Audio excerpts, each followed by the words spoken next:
Film की शुरुआत होती है मंगोलिया के डिजर्ट से, जो कि ईस्ट एशिया का सबसे बड़ा रेगिस्तान है। और इस रेगिस्तान के बीचों बीच एक कंपनी आई होती है जो कि यहाँ से तेल निकालना चाहती थी, पर इनकी इन्फॉर्मेशन गलत निकलती है, यहाँ कोई तेल नहीं होता। जिसके बाद ये अब यहाँ से वापस जाने का निर्णय लेते हैं और इनको वापस ले जाने के लिए यहाँ पर एक प्लेन भेजा गया है, जिस प्लेन के पायलट का नाम फ्रैंक होता है और उसके साथ उसका को पायलट भी था। और अब सभी वर्कर्स अपना अपना सामान लेकर जहाज में चढ़ जाते हैं और प्लेन में बैठकर अपने शहर बीजिंग के लिए निकल पड़ते हैं। लेकिन कुछ ही देर बाद उनके इस सफर के दौरान एक बहुत बड़ा तूफान आना शुरू हो जाता है, जिसे देखकर फ्रैंक का को पायलट कहता है कि हमें अपने प्लेन को एक बार लैंड कर देना चाहिए और तूफान थमते ही हम दोबारा उड़ान भर लेंगे। लेकिन फ्रैंक उसकी बात नहीं मानता और इसी वजह से ये उस तूफान में फंस जाते हैं। ये रेडियो की मदद से संपर्क करने की कोशिश करते हैं, पर उनका संपर्क नहीं हो पा रहा होता। इसी दौरान उनका एक इंजन भी खराब हो जाता है और अब फ्रैंक इमरजेंसी लैंडिंग के लिए तैयार हो जाता है, पर उसे आगे कुछ भी दिखाई नहीं दे रहा होता। और उनका प्लेन जैसे ही नीचे उतरने वाला होता है तो उनके प्लेन का पिछला हिस्सा एक चट्टान से टकरा जाता है और पीछे का दरवाजा खुल जाने के कारण एक वर्कर नीचे गिर जाता है, जिससे उसकी मृत्यु हो जाती है। और अब इनका प्लेन रेगिस्तान की रेत में घिसटता हुआ आगे तक जाता है और जब प्लेन रुकता है तो उसके अंदर 2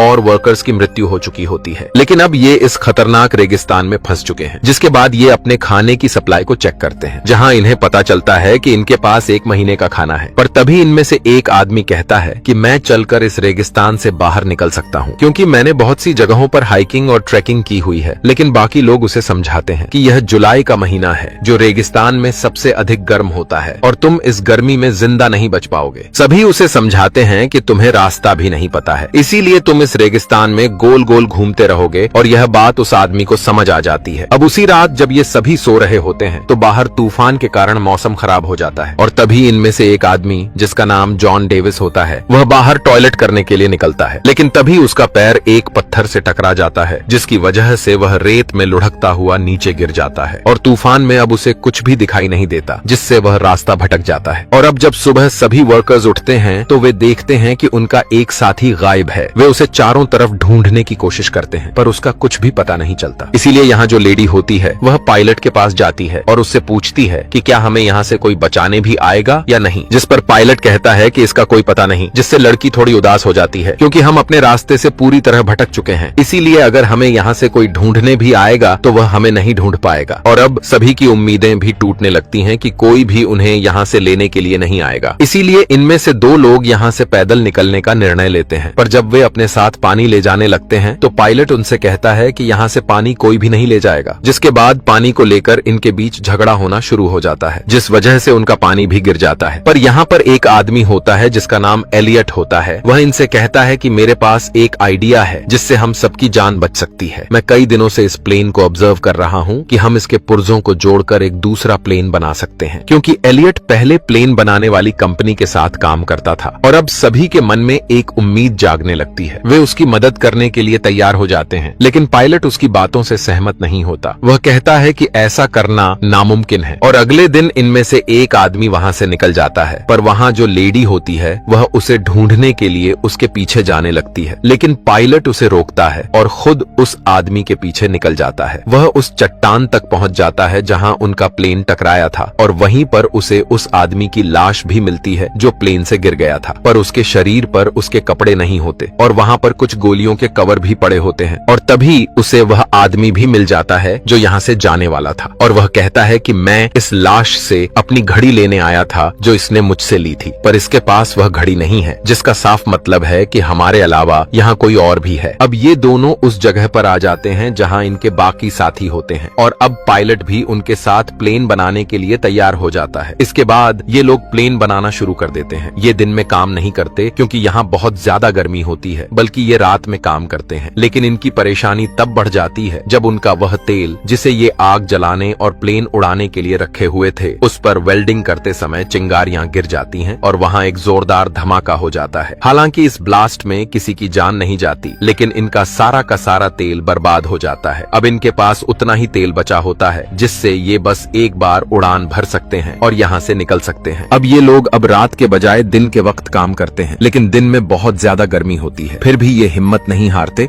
और काम शुरू कर देते हैं। अब जब इन्होंने प्लेन को रीबिल्ड करना स्टार्ट किया है तो एक विंग को जोड़ना जरूरी है। इनके पास सिर्फ एक ही मौका है है अगर विंग गिर गया तो ये लोग प्लेन को दोबारा नहीं बना सकते क्योंकि इनके पास क्रेन नहीं है। ये विंग को धीरे धीरे ऊपर से नीचे गिराते हैं, लेकिन अचानक वो चैन टूट जाती है जो विंग को होल्ड किए हुए थी। विंग जमीन की तरफ घिसकता हुआ जाता है और सीधा प्लेन से टकरा जाता है। ये देखकर सब हैरान रह जाते हैं। प्लेन के अंदर इनका एक दोस्त पहले से होता है जिसका काम था उस विंग को बोर्ड से जोड़ना। जब विंग गिरता है वो बाहर आता है और कहता है मैंने काम मुकम्मल कर दिया। असल में विंग गिरते हुए उसी जगह पर लगता है जहां लगना चाहिए था। इस तरह प्लेन का स्ट्रक्चर मुकम्मल हो जाता है। अब सबको उम्मीद होती है कि वो यहाँ से उड़ा सकते हैं। सब खुशी मनाते हैं, डांस करते हैं और एंजॉय करते हैं। साथ ही वो रेगिस्तान की रेत हटाकर एक रनवे तैयार कर रहे होते हैं ताकि प्लेन टेक ऑफ कर सके। लेकिन सब कुछ आसान नहीं होता। एक दिन एक डेंजरस इलेक्ट्रिक स्टॉर्म आता है। बिजलियां गिर रही होती हैं और विंग के अंदर पेट्रोल होता है, इसलिए सब लोग वहां से दूर भाग जाते हैं। एलियट नहीं जाता। वो चाहता है कि प्लेन सेफ रहे। जब उस पर बिजली गिरने वाली होती है, फ्रैंक उसे खींचकर नीचे गिराता है और उसकी जान बच जाती है। अगर एलियट को कुछ हो जाता तो फिर कोई प्लेन मुकम्मल नहीं कर सकता था। अब ये लोग अपने प्लेन का नाम फीनिक्स रखते हैं। फीनिक्स इजिप्शियन मिथोलॉजी का एक जानदार होता है जो रेगिस्तान से दोबारा जन्म लेता है। बहुत पावरफुल माना जाता है, लेकिन अभी भी इन्हें अपने प्लेन पर काफी काम करना बाकी है। धीरे धीरे इनका पानी भी खत्म हो रहा होता है। एक रात वो लोग दूर से कुछ टेंट्स देखते हैं। वहाँ कुछ लोग सो रहे होते हैं। ये लोग असल में स्मगलर्स होते हैं जो हथियार सप्लाई करते हैं रेगिस्तान के रास्ते। फ्रैंक कहता है कि हमें उनसे पानी की मदद लेनी चाहिए। एलियट मना करता है, लेकिन फ्रैंक और कुछ साथी उन स्मगलर्स के पास जाते हैं। फ्रैंक और उसका दोस्त एक पत्थर के पीछे छुप जाते हैं ताकि अगर कुछ गलत हो तो अटैक कर सकें। इनके पास गन्स होती हैं। जब वो पानी मांगते हैं तो एक स्मगलर इनके एक आदमी पर गोली चला देता है। फ्रैंक और उसका दोस्त फौरन फायर करते हैं और कुछ स्मगलर्स को मार देते हैं, लेकिन एक स्मगलर जख्मी हालत में भाग जाता है। फ्रैंक के पास मौका होता है उसे मारने का, लेकिन वो गोली नहीं चलाता क्योंकि वो खूनी नहीं बनना चाहता। जेम्स उन मरे हुए स्मगलर्स में से एक की घड़ी देखता है। वो घड़ी उस दोस्त की होती है जो प्लेन से गिरकर मर गया था। इसका मतलब ये है कि ये वही स्मगलर्स हैं जो पहले भी यहाँ आए थे। अब एक जख्मी स्मगलर को ये लोग अपने प्लेन के पास ले जाते हैं। कुछ लोग कहते हैं कि उसे मार दिया जाए, लेकिन फ्रैंक मना करता है। जब सबके बीच बहस हो रही होती है, एलियट अचानक उस स्मगलर को गोली मार देता है। इस पर फ्रैंक और एलियट के दरमियान बहस शुरू हो जाती है। एलियट फ्रैंक को दोष देता है। वो कहता है कि तुम पायलट थे, तुम्हारी वजह से हम यहाँ फंस गए हैं, तुम्हारी वजह से हमारा एक साथी भी मर गया, मैंने मना किया था, फिर भी तुम गए वहाँ। ये बात सुनकर फ्रैंक को गुस्सा आ जाता है। वो एलियट को एक जोर का पंच मार देता है। अब एलियट नाराज हो जाता है क्योंकि उसकी ईगो हर्ट होती है। वो कहता है मैं अब प्लेन नहीं बनाऊंगा, जितना काम मुझे करना था मैं कर चुका हूँ। मैं यहाँ 10 लोगों के बराबर काम करता हूँ और तुम सब सिर्फ आराम करते हो। केली उसके पास आती है और कहती है तुम्हारे बगैर हम ये प्लेन नहीं बना सकते, हमें तुम्हारी जरूरत है। एलियट कहता है अगर सब लोग मुझसे रिक्वेस्ट करेंगे तभी मैं काम शुरू करूंगा। फिर सब लोग, यहाँ तक के फ्रैंक भी, उससे रिक्वेस्ट करते हैं। फ्रैंक कहता है तुम ही यहाँ के बॉस हो, कृपया इस काम को मुकम्मल करो। एलियट मान जाता है। फिर सब मिलकर दोबारा से प्लेन बनाने के काम में लग जाते हैं। एक दिन ये लोग दूरबीन से देखते हैं कि वो स्मगलर जो भाग गया था अब अपने दोस्तों के साथ वापस आ गया है, लेकिन वो आगे नहीं बढ़ते क्योंकि वो जानते हैं कि इन लोगों के पास अब उनके ही हथियार हैं। स्मगलर्स को पता होता है कि इनका पानी और खाना जल्दी खत्म हो जाएगा और जब ये कमजोर हो जाएंगे तो वो हमला करेंगे। ये लोग और भी तेजी से काम करना शुरू कर देते हैं। आखिरकार उनका काम मुकम्मल हो जाता है। तभी फ्रैंक को एक मैगजीन मिलती है जिसमें कई तरह के प्लेन्स के मॉडल होते हैं। पता चलता है कि एलियट ने प्लेन का मॉडल इन्हीं टॉय मॉडल्स को देखकर बनाया था। दरअसल वो छोटे छोटे उड़ने वाले मॉडल प्लेन्स बनाया करता था, लेकिन कभी भी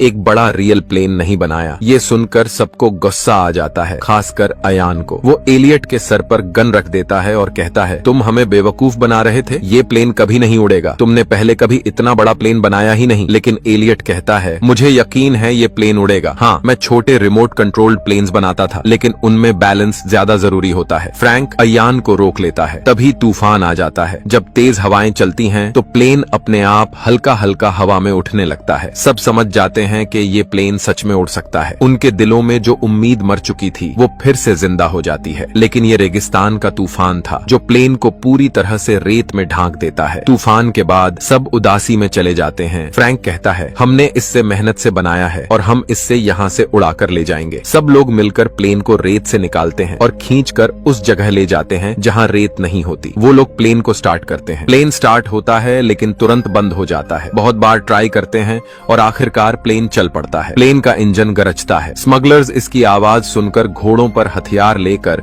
इनकी तरफ भागने लगते हैं। सब लोग प्लेन के ऊपर चढ़ जाते हैं और विंग्स से लटक जाते हैं। दरअसल इस प्लेन के डिजाइन में अंदर बैठने की जगह नहीं होती। इन्होंने एक बड़े प्लेन के हिस्से से छोटा प्लेन बनाया होता है। प्लेन रनवे पर भागता है और पीछे से स्मगलर्स गोलियां चला रहे होते हैं, लेकिन किसी को भी गोली नहीं लगती। जैसे ही रनवे खत्म होता है, स्मगलर्स को लगता है ये लोग गए काम से, लेकिन अगले ही पल उनका फीनिक्स उस खाई से उड़ जाता है। सब लोग खुशी से झूम उठते हैं। महीनों की मेहनत आखिर कामयाब हो गई। इस तरह से ये लोग मौत के मुंह से उस खतरनाक रेगिस्तान से निकल जाते हैं, जहां से बचकर निकलना नामुमकिन था। एलियट की फोटो एक मैगजीन में छपती है, जहां लिखा होता है, नासा की नई उम्मीद।